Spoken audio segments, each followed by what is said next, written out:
I've played a lot of the PC Engine library, but as I'm doing this project of recording and cataloging every PC Engine game, sometimes I hit a game that I'm totally unfamiliar with. So Heavy Unit got me a bit excited. A PC Engine shoot 'em up I hadn't played, and it's a port of a Taito arcade game? That's a recipe for fun. Unfortunately, it turned out there was a very good reason I wasn't familiar with Heavy Unit. Heavy Unit is the first PC Engine game developed by Interstate. They were a very short-lived company, but they are going to make some very good shoot-'em-ups on the PC Engine before they're done. Heavy Unit was originally an arcade game that Taito released in 1988. The arcade game did get international distribution, though all of the ports of the game did not. The plot of the game is that humanity's first interstellar colony, Latau, has started having issues with wildlife overrunning the planet. However, a mysterious ship, dubbed Heavy Unit, has begun fighting back and defending the colonists. So here's what my first roughly 10 to 15 minutes of playing Heavy Unit was like.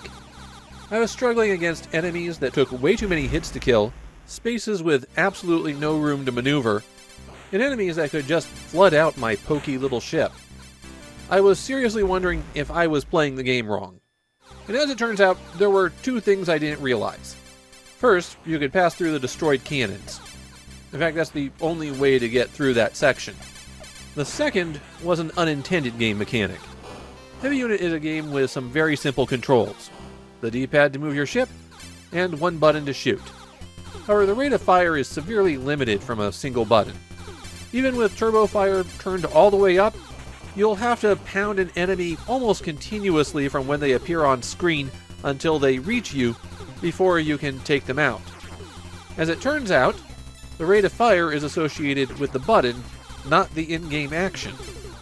So if you use buttons 1 and 2 simultaneously, then you can double your rate of fire.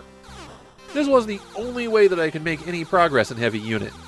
And as it turns out, the home version turned all of the enemies into damage sponges, while in the arcade, you take them out in just 2 or 3 hits. If I hadn't figured out that trick, Heavy Unit would have wound up being unplayable. There's also a cheat code to let you lower the difficulty. At the title screen, hold down left, 1, and press select, and then you can set the game to easy mode. Under easy mode, everything except the bosses dies in one shot, so it overcorrects the other way, but it's also a lot closer to the arcade. Once you can get past the start of the game, you'll encounter enemies that will drop power-ups. S's will increase your speed, P will increase your shot power, B will give you a force field that can absorb a few shots, and the T that transforms your spacecraft into a robot, or vice versa. Why would you want to turn into a robot? Or back from a robot? The robot and spaceship have different styles of attack. With the spaceship, as you power up, you'll get more of a spread effect. And you'll add vertically firing missiles that go above and below your ship. On the other hand, when you're a robot, you have a very strong, concentrated stream of fire, and the secondary fire becomes a homing shot. As a rule of thumb, the robot's probably a better choice, but the ship is perfectly usable. Touching anything is instantly fatal, and that will put you back at the default ship with very slow speed and just one single puny beam. The game checkpoints relatively often, and even if you use a continue, you'll pick up from that checkpoint. Heavy Unit has 5 stages, and if you manage to defeat the final boss, then the game loops to the next harder difficulty level. And if you manage to complete the game on hard, then you're declared to be the greatest player, and it goes back to the title screen. While Heavy Unit didn't get a sequel, there was an enhanced version that was released on the Mega Drive about a year later. That version improves the graphics and scales the difficulty to be a bit more reasonable.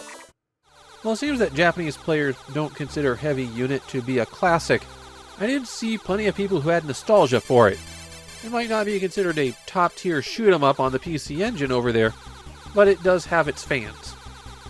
My feeling on Heavy Unit can be summed up as one word: unfair. Now that's a pretty loaded word when it comes to video games, especially when we're talking about shoot-'em-ups of this era, where it often asks that you memorize a stage layout. But Heavy Unit has problems with it, where the only way to succeed is to use foreknowledge. On the first stage, for example, you have to push these mines out of the way with your gun. Except you can't do it unless you take advantage of the 1 and 2 button fire. With a single gun, your shots are too slow to move the mines out of the way. And then there's this corridor. I'm not sure how you're supposed to get through it unless you have a barrier. The bullets start spawning in and filling that gap the frame that the enemies appear. That tiny space that you're required to pass through, and will kill you if you move up and down a little bit, is always filled with bullets. There are things that appear to attack you that can't be destroyed, but you have to take out other targets while they're attacking you, so you'll be pounding away on an indestructible enemy while the things that you have to deal with are attacking you. The screen sometimes scrolls vertically, and usually you have control over this, but sometimes it just forces vertical scrolling and your ship movement with it. And this always seems to happen while you're also engaged with something that will kill you if you don't move perfectly. And then there's the environment and enemy design. There's no cohesive structure to it. You're flying in tech skull caverns, and then suddenly you're on top of a pyramid with fantasy enemies, and then you're underground again. Or you're flying through an ice cavern, and then suddenly you're in a forest, and then suddenly after that, you're in another cavern, but the floor has stumps on it. And those transitions all occur within a single stage. It makes Heavy Unit feel like the leftover bits of design from another shoot-'em-up. Heavy Unit is not the worst PC Engine shoot-'em-up, not by a long shot. But Heavy Unit is also not a game that has a whole lot to recommend for it. I don't see myself revisiting this one anytime soon.